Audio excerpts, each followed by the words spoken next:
चो उनजा चोलियो में जी बोला उनजा बोलियो में ये धरती तुझे झोलियो में जे सूर्य शीश छिपाए व्या जे सूर्य शीश छिपाए व्या मौजूद मेहमान मोहतरम जनाब उस्ताद साहबान प्यारा गोठवासियों और शागिर्द साथियों अस्सलाम वालेकुम नमस्ते जे सिंह जे लतीफ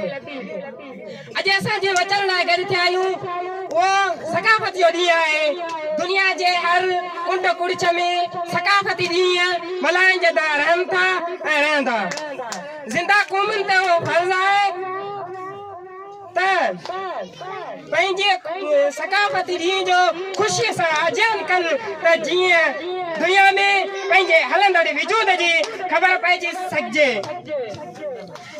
साथियों अॼु जो ॾींहुं मल्हाइण जो उहो मक़सदु आहे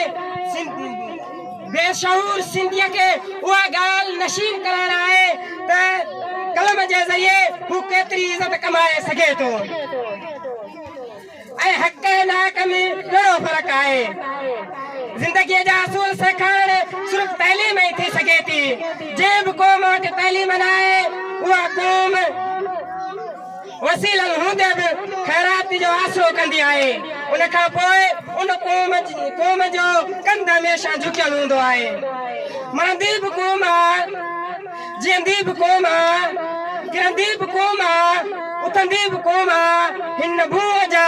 जियाला जूझार पुट थियो संसार खे मञायो सिंधी बि क़ौम आहे सिंधी बि क़ौम आहे जेतोणीकि अॼु असां दुनिया जे उन्हनि गिरहनि जा ॾुखायल आज़ार आहियूं पर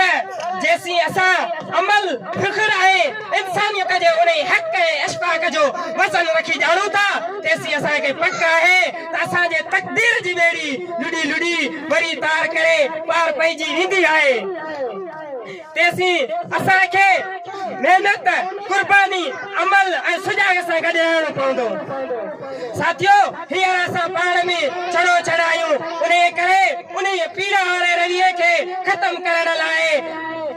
उन्हनि ॾींहंनि खे मल्हाइण तमामु ज़रूरी आहे ऐं ही शइ थी जॻह वठो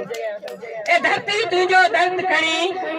ए धरती तुंहिंजो दर्द खणी मां बस्ती बस्ती भटकियो आहियां ऐं कारनि कारनि रातिनि में मां जुगनू बणिजी झिरकियो आहियां ए धरती तुंहिंजो दर्द खणी मां बस्ती बस्ती भटकियो आहियां ए धरती तुंहिंजो गीत चई मूं हर दिलि खे धड़कायो आहे हर दिलि में तुंहिंजो दर्द पढ़ी मूं जनता खे जाॻायो आहे मूं जनता खे जाॻायो आहे जीअं सिंध